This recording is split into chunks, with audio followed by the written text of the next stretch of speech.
Hi guys, and welcome to this top-down analysis of the British pound against the Swiss franc.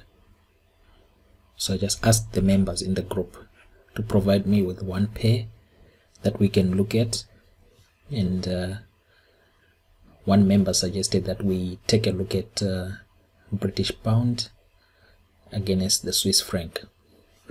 Right, so normally I don't trade the pound.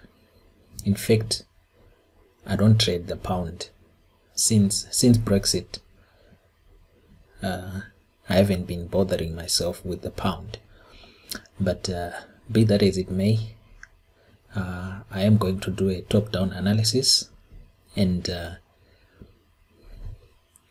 view out my thoughts on what I expect the pound to be doing against the Swiss franc. So looking at the monthly chart, I'm currently on the monthly chart. Just by looking at the market structure, already this candle draws my attention, right? That bullish candle and this bearish candle. So the bearish, that's our June price action candle, and the last up candle there, the one which I've highlighted, that's our April price action candle. So now already we can see that this candle is a bearish order block, last up candle before this push to the downside, right? And the current month candle, which is July's price action, already it's validating this candle as a bullish order block. So we've got our bearish order block here, then we've got our bullish order block. Though the body size is a bit small, but since we are looking at a monthly chart, we are going to break down that structure. So what I'm going to do is I'm going to mark out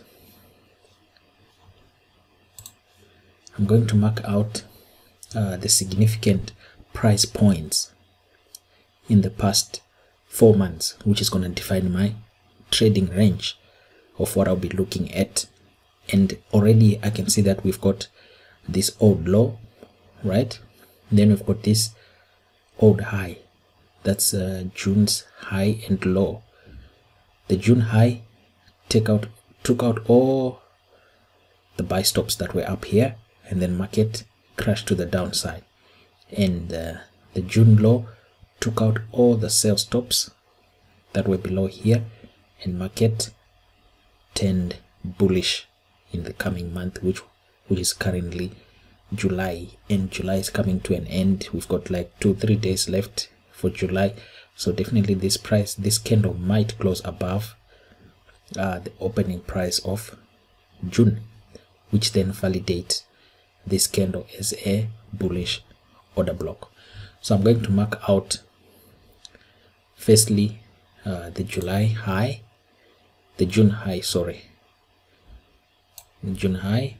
and that high is coming in at let's see, so the high is coming in at 1.22582.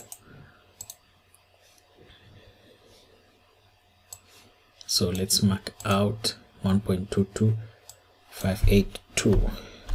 I'm gonna copy that.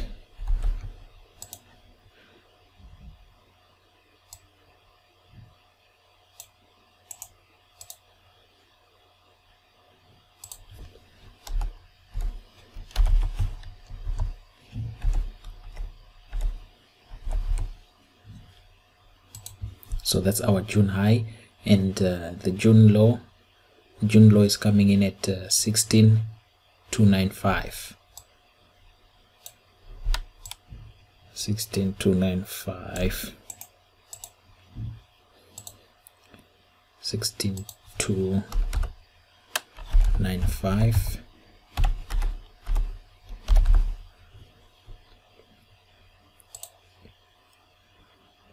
Right. So I've marked that range because we clearly have got liquidity above those areas. Above the high, we've got buy stops, right? Above that high, we've got buy stops. This is basics, guys, basics of institutional supply and demand, you see. And then we've got sell stops below the low, right? So we've got sell stops below here, and we've got buy stops above here, right? Of course, this is for a long-term perspective. Now, remember the bearish order block that I highlighted, this green candle here. This is our last up candle before the 2-month bearish move that we saw on British pound against the Swiss franc. And if you look closely, the open of this candle is coming in at 19,351, right? And the current month, which is July, the high so far has gone up to 19,358, meaning it has already dipped into this bearish order block and there was rejection. So what I'm going to do, I'm going to highlight the current month high and the opening of our bearish order block.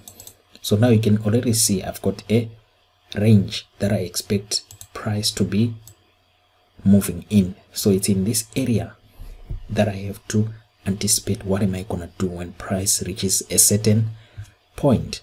So now, once I've highlighted my monthly structure, of which we can see already that British pound against Swiss franc has been bearish for a while, right? We have already cleared this strong bullish order block, and we are now returning to that level where we broke this structure here to the downside. So currently, looking at the monthly chart, we can see that we are in a sell model on the British pound against the Swiss franc. We are in a sell model, but this sell model now has reached levels whereby the asset looks like it's oversold, and we could see a potential bounce to the upside. So now that I've marked those levels, and with that being said of what the structure is telling me, I'm going to drop down to a weekly chart. Now on the weekly chart, preferably you would need to focus on the data for the past 2-3 months, right? But obviously you have to put in context the past, say maybe 4 or 5 weeks, right? Because you don't want to focus on old data maybe which is somewhere around these highs here, yet we are talking of current price action which is here. So now on the weekly chart, we can clearly see now our price action. This is our last down candle, right? Remember, market is now clearly oversold. We've got this last down candle here that becomes our bullish order block, and you can see how price has respected this level. Each time it comes, it bounces to the upside. It comes, it bounces to the upside. It comes, it bounces to the upside. Look at the high of last week, right? The high of last week went all the way into this supply zone, right? But it couldn't close above. It rejected and bounced to the downside. So now what I'm gonna do, I'm gonna mark out those two levels. Firstly, the bullish order block, right? I'm gonna mark the bullish order block, and then I'm going to mark the high. Already I've marked it, so we've got buy stops again above this level, right? And the sell stops below here. So I'm gonna mark out the low of our bullish order block, the low which is coming in at 16,813. 16,813. 16,813. That's the low of our order block. But remember, when you're hunting for opportunities in the body's candle or 50% mean threshold of the body of this bullish order block, is going to offer you great opportunities to take the market to the upside. So it's a weekly level. I'm going to put a dotted line, right? And then these two highs, they've already been violated. Buy stops triggered and market tamper to the downside, and we still have liquidity up here. Now if I go back to a monthly chart, you can already see that last month the market did show us willingness to trade to the upside, right? The market did show willingness to go to the upside. So that strength in its own shows that we could see potential further moves to the upside. So I'm going to go back to my weekly chart. So these buy stops above 1934, 1.1934, these buy stops, they could be violated very soon. We could see a spike into those buy stops and another push to the downside, or we could see price push all the way into 50% of this up candle here, right?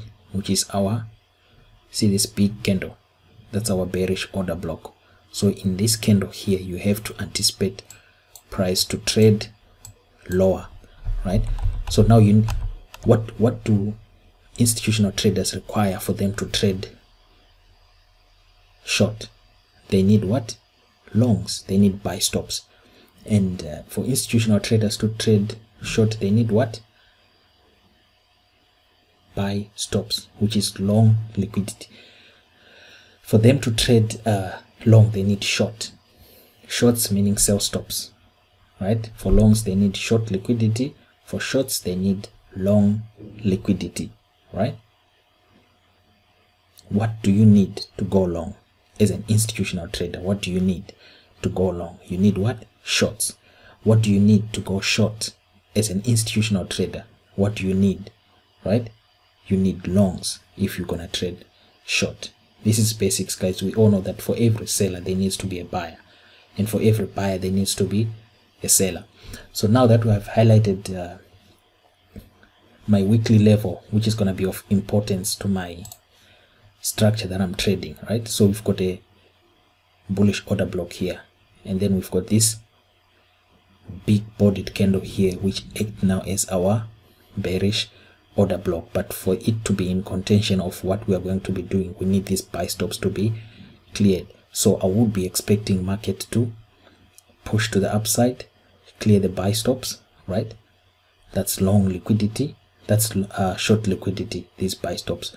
So if they clear these buy stops, this area won't be much of a bad area for you to trade to the downside. So now I'm going to go on to a daily time frame. So now on a daily time frame, you can clearly see now what I was talking about these buy stops. Now we've got this level here, right? This is now our area for hunting for short positions on British pound. This is the area that you have to anticipate price to bounce to the downside, because we've got a bearish order block here, right? This is a clear defined bearish order block, and we've already seen price respecting it here, right? Price traded 50% into this bearish order block. Remember, guys, my monthly level, remember this 1939 level, 1935 level. This is a monthly level. Look how it's respected on a daily time frame, right? We've got a bearish order block forming on a monthly level, and then price does come back to it, and it offered how many pips to the downside? 127. Obviously you're not going to catch them all, but you can see the opportunity that it offered. So now this area is too clean, you see this high here, so expect price to trade into this bearish order block, and then it will offer good opportunity to go to the downside. But if the market does come to the downside, right, expect market to trade and clear the sell stops below 1680, right, 1680 or below 1629. So if you enter a short position here at 1935, right, if you are to take shots from this level here, that means your target is the sell stops below 1680, right? So now let's go to a H4. Let me just zoom out a bit, right?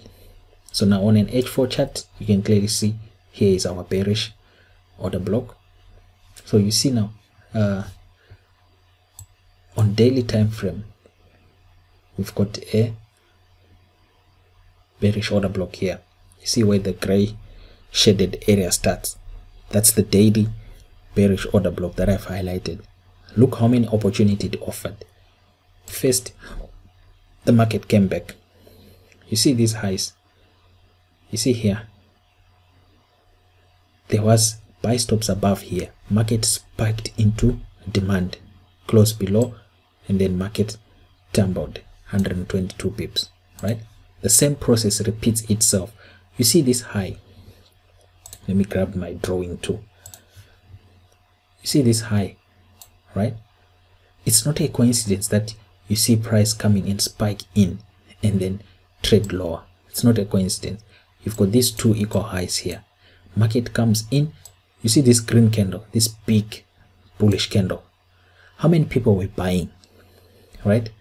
With anticipation that market is going to keep going to the upside. How many people were buying in that candle? A whole lot of retail traders would have been buying. Same apply with this candle here, right? Looking at that candle forming, right? You'll be like, oh no, market is now moving to the upside. This has broken this structure here, so it's going to continue to the upside. Yet you as an institutional trader, you should be in a position to anticipate that, okay, no, we've got this big bullish candle heading into a bearish order block, into a supply zone, right? Remember, you buy when they are selling, you sell when everyone else is buying. If that becomes clear to you, then you find out that it will be easy for you to get like 50, 100 pips. You can be in a position to guarantee yourself 100 pips, 150 pips per week, and that can be of huge importance to your equity on the long run. So right now we need to wait for price to trade to the supply zone and see what kind of price action we are getting when price gets to this level for us to trade to the downside with our target, probably these two equal lows. See these lows here? This will be your target if you are to short the market in this daily bearish order block, or you can even target this level here, 1680. So now let me go to H1. You go to H1 if you need to refine more of your entries so that you know that you've got a tighter stop loss range, because on a daily you're going to have a bigger stop loss range than say on an hourly chart. So you can clearly see there's our supply. Price dipped into a bearish order block, rallied massively away. So expect price when it comes into this range, then you need to look for short trades to the downside, and with your stop loss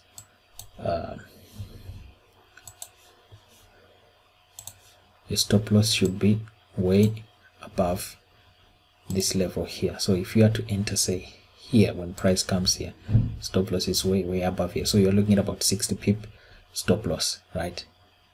With the anticipation that market is gonna trade to these two equal lows here, coming in at like 150. So that's a 1:2 ratio, sorry. Yeah, 1:2.5 ratio, which is not bad. So yeah, this is what I'll be anticipating if I'm going to be trading British pound against Swiss franc, guys. This is what I'll be looking to trade. I'm just going to keep it on the portfolio there so that we can learn from it, we monitor it. Once we reach certain price points that I've highlighted, then I'll notify the group, then we can take it from there. So yeah, I wish you guys good luck and happy trading. Thank you.